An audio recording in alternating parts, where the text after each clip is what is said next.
Meus queridos irmãos, a paz do Senhor para todos. Pode sentar, por gentileza.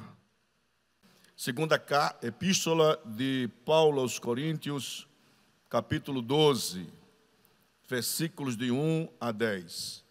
Segunda Epístola de Paulo aos Coríntios, capítulo 12, versículos de 1 a 10. O texto diz, irmãos: em verdade que não convém gloriar-me, mas passarei as visões e revelações do Senhor.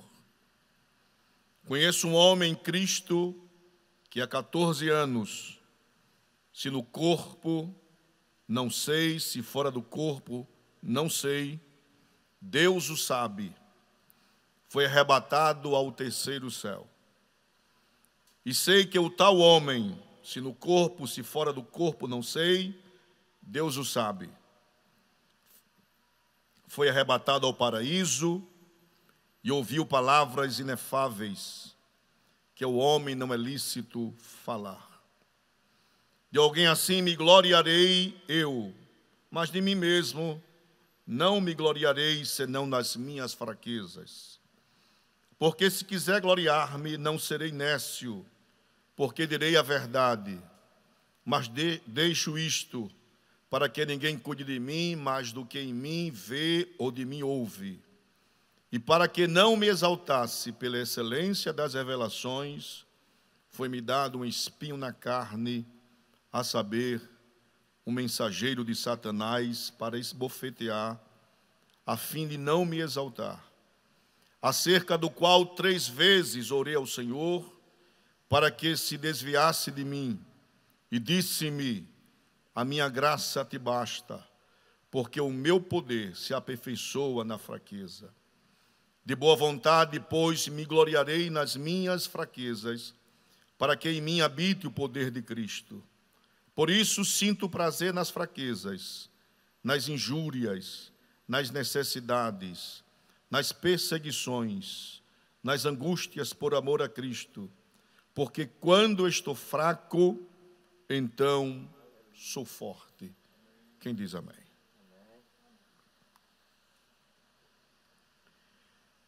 Meus queridos, o apóstolo Paulo, na sua segunda epístola aos Coríntios, ele vai falar do zelo que ele tem com a noiva de Cristo, como o amigo do noivo que cuida, que vela, que guarda. E vai falar também das credenciais do seu apostolado, como alguém que foi comissionado por Cristo para pregar o Evangelho, que recebe do próprio Cristo a comissão de apostolado, para que ele seja o apóstolo dos gentios. A despeito disso, a igreja de Corinto não tinha dado devido louvor a Deus pela vida do apóstolo, um homem que fundou esta igreja na segunda viagem missionária, no final, e esta igreja negou o sustento de Paulo. Tanto é que Paulo precisou fazer tendas para o próprio sustento. Que outras igrejas menores mandavam sustento para Paulo, como a igreja de Filipos. E a igreja havia judaizantes, pessoas contrárias à pessoa do apóstolo. E aí Paulo se vê na condição de falar do seu zelo que ele tem pela noiva de Cristo, pelo comissionamento apostólico, para cuidar, zelar da noiva do Cordeiro, e também fala das suas credenciais, os motivos pelos quais ele tem autoridade, segundo Deus, para ser considerado como apóstolo. Se os irmãos observam no capítulo 1, versículos de 1 a 3, no capítulo 11, desculpe-me, só voltar uma página, da segunda carta de Paulo aos Coríntios, capítulo 11, versículo de 1 a 3, Paulo diz assim: quisera eu me suportastes um pouco na minha loucura, suportai-me, porém ainda, porque estou zeloso de vós com zelo de Deus. porque vos tenho preparado para vos apresentar como uma virgem pura a um marido, a saber, a Cristo. Mas temo assim como a serpente enganou Eva, com a sua astúcia, assim também sejam de alguma sorte corrompidos os vossos sentidos e se apartem da simplicidade ou da pureza que é em Cristo Jesus. Aleluia.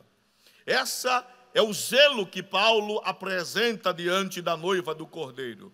No capítulo 11, versículos 22 ao versículo 33, Paulo vai defender com muito entusiasmo a chamada dele como apóstolo e vai colocar as credenciais pelas quais ele tem autoridade de falar que é apóstolo. Versículo 22 diz assim: são hebreus, também eu, são israelitas, também eu, são descendência de Abraão, também eu, são ministros de Cristo, falo como fora de mim. Eu ainda mais em trabalhos, muito mais, em açoites, mais do que eles, em prisões, muito mais, em perigo de morte, muitas vezes. Recebi dos judeus 5 quarentenas de açoites, menos um.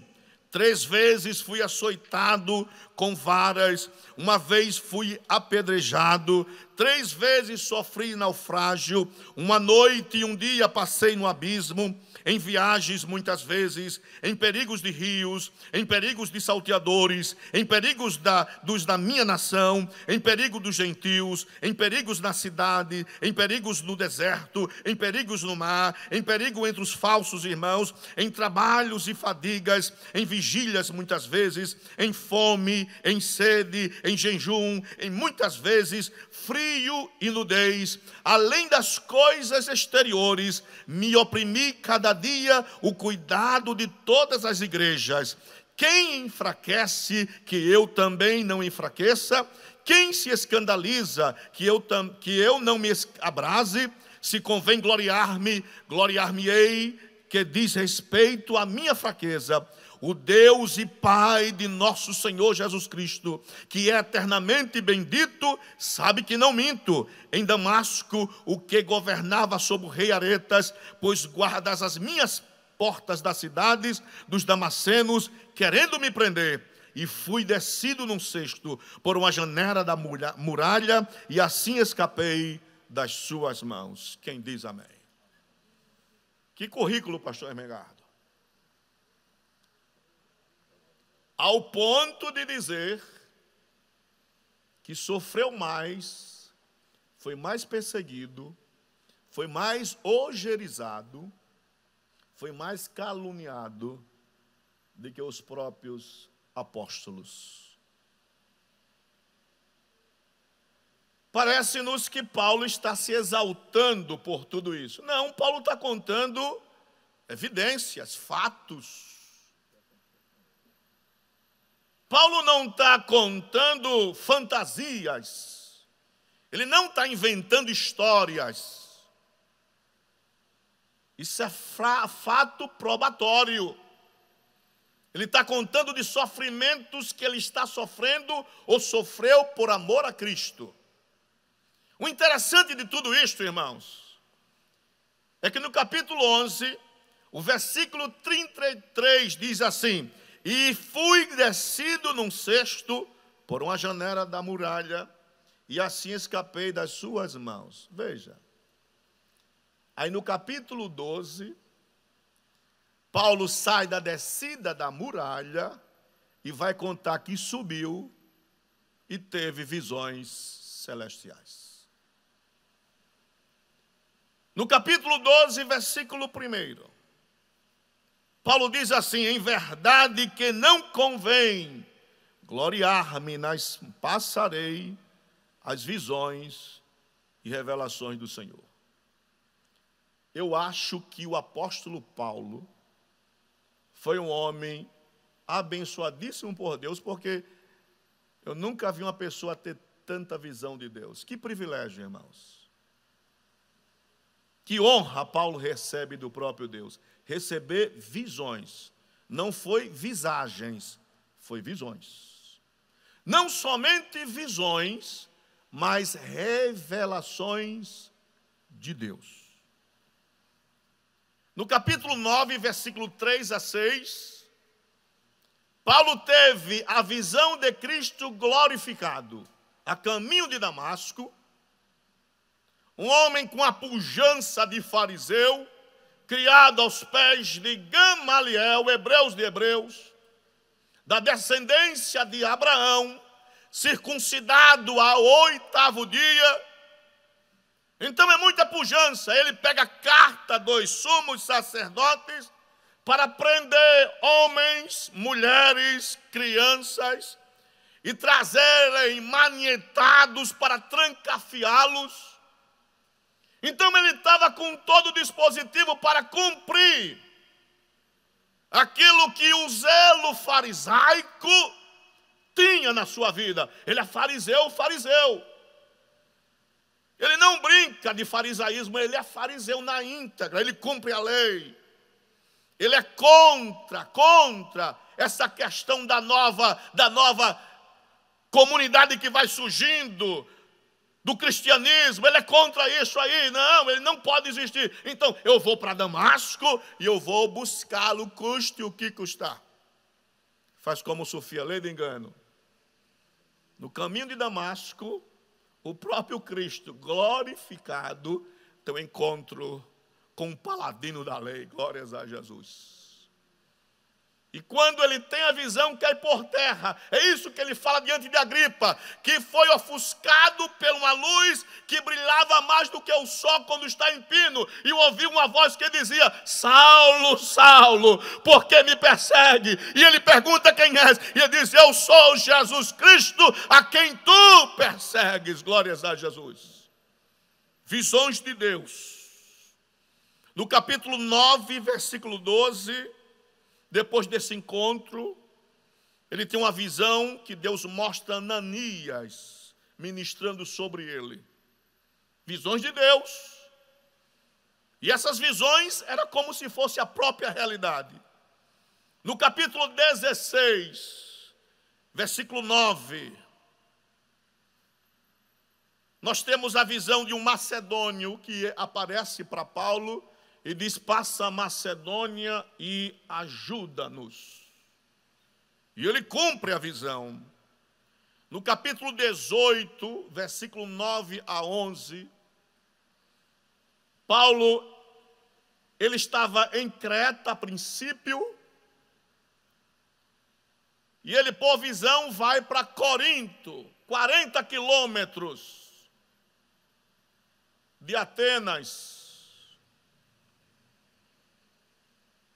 E o próprio Jesus aparece para eles: Paulo, fale tudo, não temas, porque eu sou contigo, porque tem muita gente naquela cidade. São visões de Deus. No capítulo 22 de Atos, versículo 17, ele tem uma visão no templo. Jesus fala com ele no templo.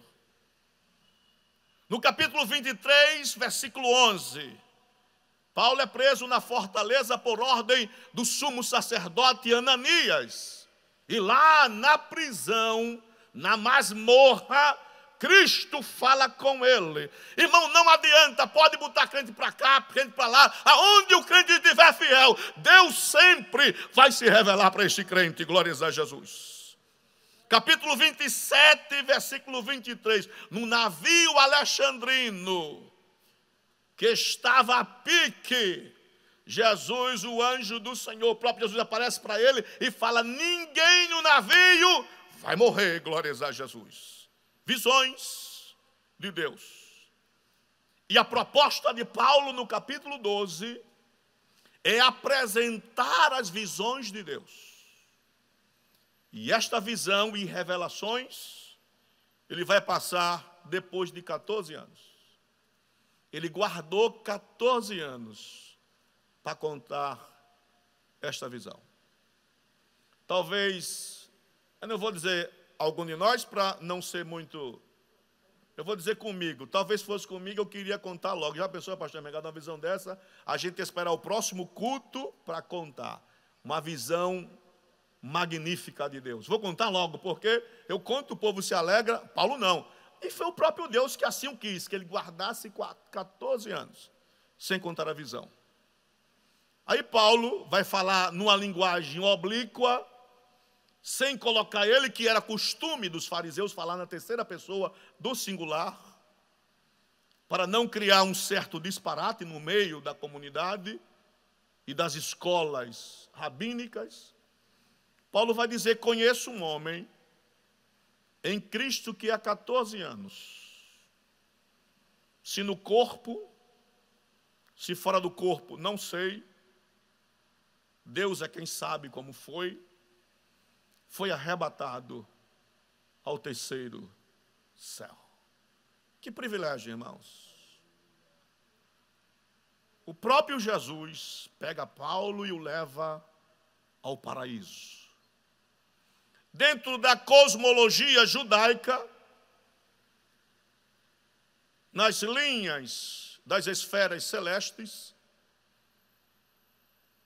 era de comum discussão entre os rabinos: quantos céus existem? Uns diziam 3, outros 5, outros 7 céus. Isso falando dentro das camadas celestes. Mas geralmente o que se aplicava principalmente no Talmud era que tinha 3 céus: o céu atmosférico, esse céu que voa o avião, que anda os pássaros, aquilo aonde nós vemos as nuvens. Existe o céu sideral, aonde está os planetas, os cometas, os astros. Existe o terceiro céu, que é o paraíso de Deus. O homem, com toda a tecnologia, só pode ir até o céu, esse céu que nós vemos aqui, o céu das aves, das nuvens. E foi justamente em 1906, no dia 23 de outubro, que o grande Santos Dumont voou no 14 bis. Então, são conquistas. O homem vai até o céu que nós vemos aqui. Em 20 de julho de 1969, o homem pisa no solo lunar, às 20 horas e 17 minutos. E entre eles está Neil Armstrong. Então o homem sai desse céu aqui que nós vemos aparente, vai para o céu sideral, na lua, mas no terceiro céu só pode se Cristo levar ele até lá. Glórias a Jesus. Por incrível que pareça, diante de tudo que nós vemos aqui, o máximo que a possibilidade humana fez com Paulo foi descê-lo da muralha no cesto. Mas aqui não são mais os amigos de Paulo, aqui é o próprio Cristo que vai levar ele até o terceiro céu. Irmãos, isso aqui, para um bom pregador, glória a Jesus, a igreja ia sapatear, porque levaram o povo até o terceiro céu. Que coisa gloriosa, irmãos. Isso é um privilégio para poucos. Isto é uma coisa, irmãos, divinamente inspirada por Deus nas Escrituras, e uma coisa maravilhosíssima aos nossos olhos. Aí no versículo 3, Paulo vai dizer: e sei que o tal homem, se no corpo, se fora dele não sei, Deus o sabe, foi arrebatado ao paraíso e ouviu palavras inefáveis que ao homem não é lícito falar. Aleluia. Eu fico pensando, pastor Mengado, se nos nossos cultos, na ministração das palavras, muitas vezes nós somos testemunhas vivas, oculares, do nosso pastor ministrando aqui a santa e revelada palavra de Deus, que nós ficamos em êxtase de tantas boas palavras. Imagina o que Paulo ouviu no paraíso de Deus. Foi tão sublime que ele disse: não é lícito ao homem falar palavras indizíveis, inefáveis. Se contasse para alguém dizer: Paulo está ficando maluco. Não, é palavras que ele ouviu no paraíso de Deus. Glórias a Jesus.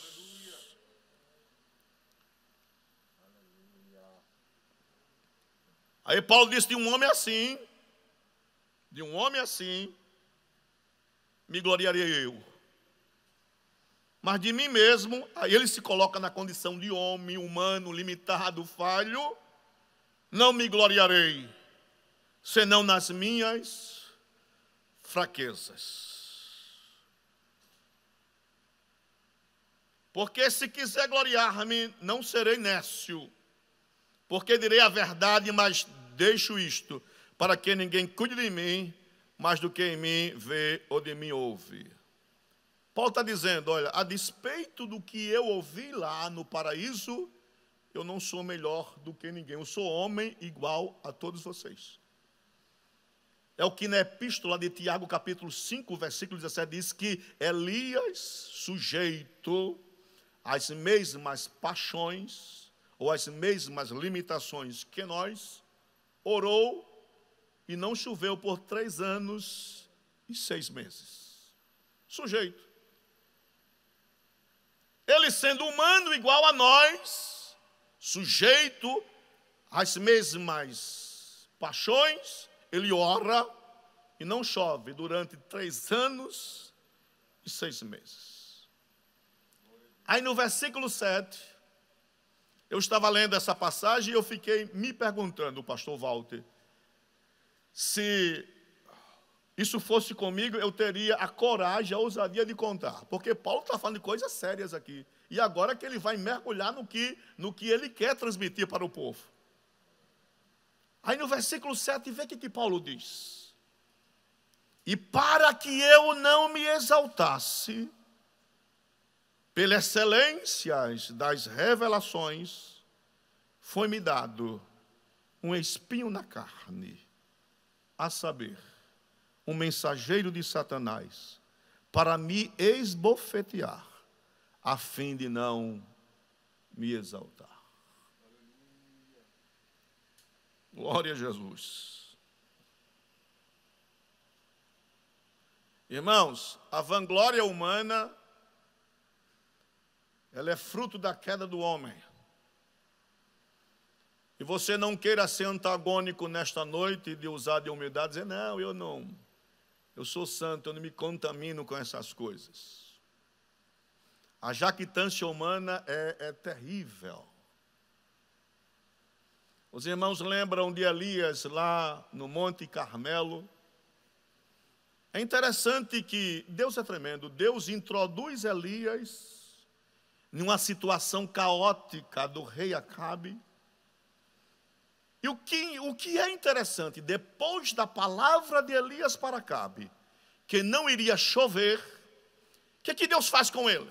Deus poderia muito bem dizer: olha, Elias, agora você vai para o centro de Israel, você conclama Israel e diz que agora as coisas mudam. Deus disse: não, Elias, vá lá para o Querite e fique lá até quando eu mandar chamar você. Glórias a Jesus. Por quê? Porque senão Elias ia se gloriar-se pela chamada de Deus. E nós não somos diferentes, irmãos. Mas Deus sabe trabalhar com o vaso, Deus sabe trabalhar com o nosso ego, Deus sabe trabalhar com nossa jactância, Deus sabe trabalhar com aquilo que nós somos muitas vezes egoístas. Aí Deus diz: não, meu filho, na hora certa que o milagre acontece, você vai para o Querite e fica lá até a hora que eu mandar chamar você. Glórias a Jesus. O Querite é um afluente do Jordão, é um veio do Jordão. A seca começou, o rio está baixando, mas enquanto o rio não seca, Deus mandou os corvos levar pão e água para Elias. Todo dia, de manhã, de tarde, de manhã, de manhã, de tarde, de manhã. Para humilhar o profeta, para dizer que o controle da disposição da vontade de Deus está nas mãos dele, é ele que faz todas as coisas. Muitos dos pastores que estão aqui, eu digo dos poucos que estão aqui, não começaram como está hoje.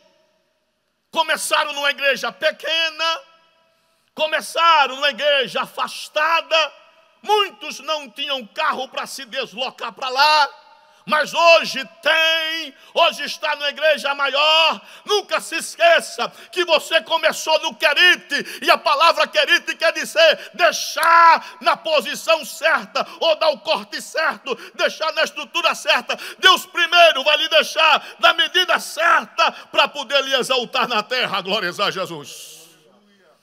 O profeta está no querite, a seca castiga, o rio mingua. Deus disse: levante-se, vá para Sarepta. Eu já reservei alguém para cuidar de você. Se fosse eu ia dizer: não, sai do querite, vamos para um lugar melhor. Chega lá, a viúva é rica, e a viúva vai me dar toda manutenção necessária. Ele vai para Sarepta. Quando chega lá, que encontra uma mulher catando graveto para fazer o último bolo para morrer com seu filho. Ele chega, pede água à mulher. A mulher, quando vai trazer água, ele diz: também traga um bolo para mim também. Ela disse: meu senhor, só tem um pouquinho de farinha na botija e um pouquinho de azeite na botija e farinha na panela, pouca. Eu vou fazer a última refeição, e esta deve ser a última, e acabou. Irmão, Deus é tremendo, irmãos. Quando Deus tem propósito, a farinha da panela não falta, e nem falta o azeite da botija. Glórias a Jesus. Deus cuida, é Deus que está no controle de todas as coisas. Deus sai do querite com Elias, leva-o até Sarepta, e lá em Sarepta uma mulher pobre, viúva, que ia morrer, é que vai cuidar do profeta. Aí ele olha para ele e diz: enquanto Deus mandar chuva na terra, não falta farinha na panela e nem falta azeite na botija. Esta palavra é profética para você que me ouve nesta noite. Deus é Deus das coisas espirituais, e também Deus é Deus das coisas materiais, supridor de tudo. Louvado seja o seu nome nesta noite. Glórias a Jesus. O profeta está empolgado, irmãos. O povo está corrompido, cocheando entre dois pensamentos. Adora Baal, adora Deus Aserá. 450 profetas de Baal, 400 da Deus Aserá. Acabe afronta a Deus, coloca um poste ídolo de adoração dentro de Israel. E o povo, o altar está quebrado, e quando o altar está quebrado, Deus não pode operar. Aí Elias, segundo a direção de Deus, congrega todo Israel para ir ao monte Carmelo, porque no Carmelo Deus quer se revelar para Israel. Leva-se novilho, ajeita o altar, coloca as vítimas. Ele disse: não, vamos colocar combustível para pegar fogo rápido. Pega aí 4 cântaros de água. Essa é uma loucura, irmão, um negócio desse. Você faz churrasco na sua casa e bota água para queimar? Não, você bota o quê?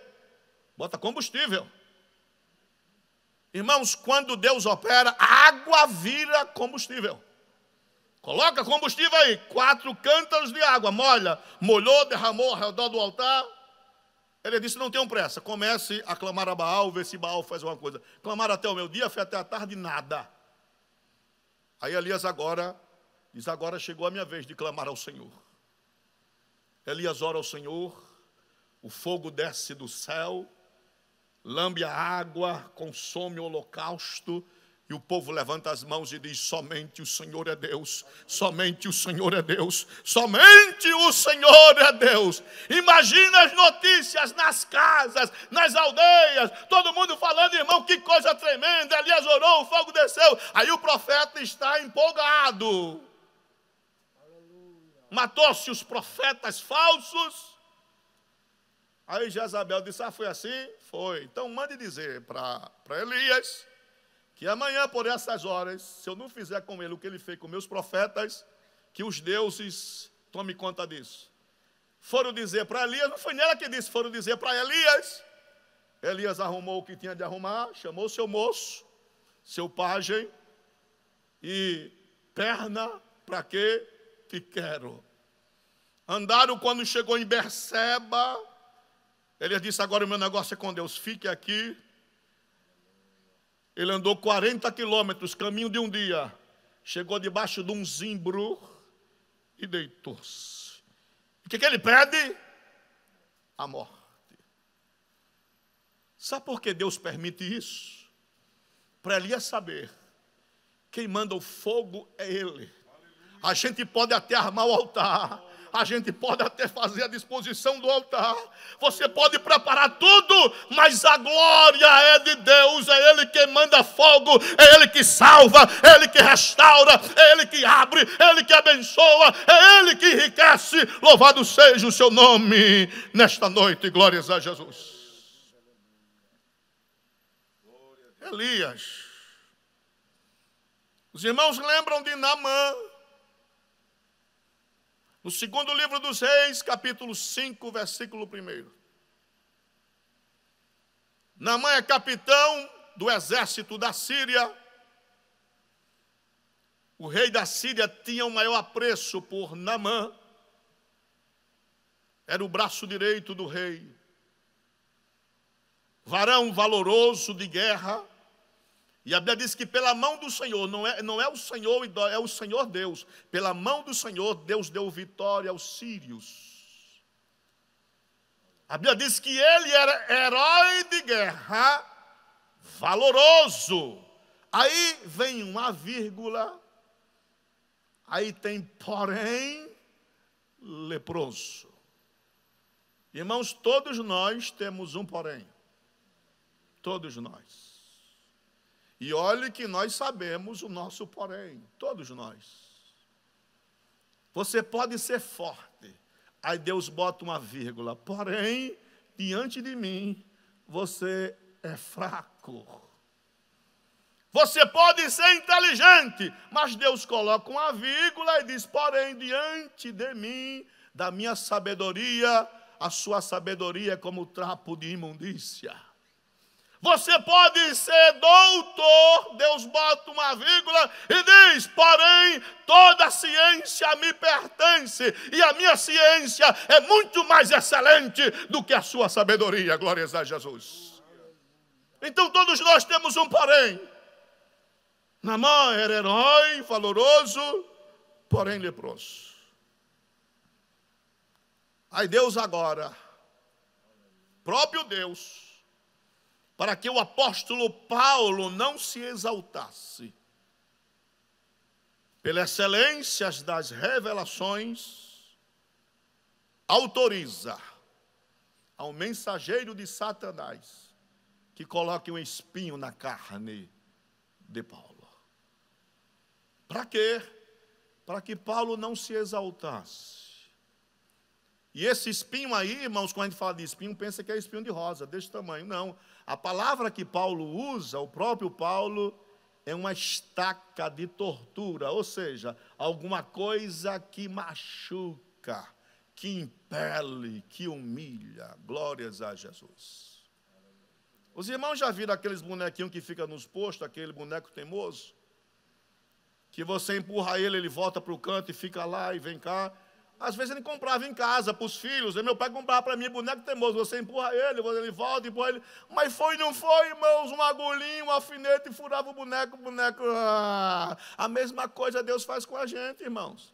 A gente muitas vezes se infla, aí Deus pega o espinho e fura para a gente murchar, se humilhar, para descer, para saber que a glória e o poder pertencem a Ele. É Ele que é Senhor em nossa vida, glórias a Jesus. Um espinho. Aí Paulo diz que me esbofeteava. Esbofetear não é bater como um bate de leve. Esbofetear aqui é uma palavra forte, que é esmurrar como lutador de boxe. Irmão, um murro de um lutador de boxe leva nocaute. Paulo está dizendo, olha, era cada murro em mim que eu me dava nocaute. Para quê? Porque Deus conhece o coração de Paulo e Deus conhece o nosso coração. Quantas vezes Deus permite que a gente leve esbofeteadas na vida, glórias a Jesus. Para saber que nós não somos nada, para saber que nós somos limitados, para saber que você é criatura e criador é Ele, para saber que você é vaso e Ele é oleiro, para saber que Ele é Senhor, você é servo, para saber que Ele manda e nós obedecemos. Então Ele faz isso em nossa vida. Aí Paulo, como um bom cristão, como um bom crente, vai orar a Deus, como nós fazemos. E quantas vezes, irmãos, acontece alguma coisa na nossa vida, a gente vai orar a Deus. Ora, vem para a vigília, assim, de oração, para o culto, e Deus não fala nada. Paulo diz, eu orei 3 vezes, para que isso se aplacasse. Mas Deus não responde nada. Por que Deus não responde, irmão? Porque nós não vivemos de explicação de Deus. Nós vivemos de promessa de Deus. Já pensou se Deus fosse explicar tudo com a gente? Aí Deus faz a promessa e diz, vem cá, senta aqui, que eu vou lhe explicar como é que vai. Deus não faz isso, irmão. Deus não precisa explicar nada para a gente. Nós vivemos de promessa de Deus. Abraão, sai da tua terra, da tua parentela, do povo que você vive, e vá para uma terra que eu vou te mostrar. Deus não explica não, irmão. Deus não vai explicar nada para ninguém. Ele faz a promessa e nós temos que crer pela fé. E a fé é a sustentação da promessa de Deus na nossa vida. Se Deus prometeu, está carimbado, não precisa explicação. Como é que vai ser feito? Zacarias disse, como é que as coisas vão se dar, visto que eu sou velho, a minha mulher é velha? Ele disse, não, eu habito diante do Todo-Poderoso, e Ele me mandou dizer isso, porque vai cumprir, no momento certo da vida, ela vai gerar um filho, e o nome do Senhor vai ser glorificado. Glórias a Jesus. São promessas de Deus. Deus não diz nada, só vai dizer uma coisa depois. Aí Deus diz a Paulo, a minha graça te basta, porque o meu poder se aperfeiçoa na fraqueza. Glória a Jesus.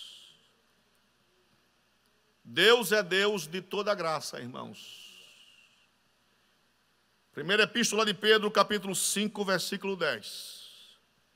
E o Deus de toda graça, que em Cristo Jesus nos chamou à sua eterna glória, depois de havermos padecido um pouco, Ele mesmo vos aperfeiçoe, confirme, fortifique e estabeleça. Glória a Jesus. Os irmãos lembram, no domingo passado nós falamos aqui de tribulação. E dentro das analogias do termo tribulação, eu falei que na língua latina a tribulação vinha de tribulum. E tribulum era um implemento agrícola que os agricultores faziam para passar em cima do trigo, para lá e para cá, para que a palha soltasse do trigo. E muitas vezes Deus faz isso conosco. Deus não leva para cá, não leva para lá. Vem para cá, vem para lá, vem para cá. E isso não é para matar não, porque Paulo diz, e esta tribulação produz. E eu disse que a palavra produzir era promover, chamar algo para a nossa vida. E essa tribulação, ela traz esperança para nós. Aí o escritor aos Hebreus, no capítulo 4, versículo 16, diz assim, cheguemos, pois, com confiança ao trono da graça, para que possamos alcançar misericórdia e achar graça, a fim de sermos ajudados em tempo oportuno. Quem diz amém por isso? E o que é graça, irmãos? O que é graça?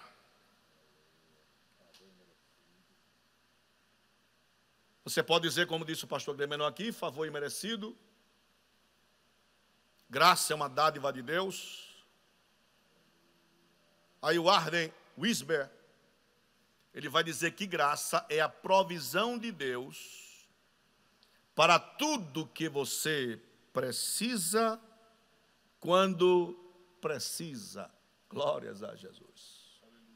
Ou seja, se você precisar de paz, Deus é provisão na hora da angústia. Glórias a Jesus.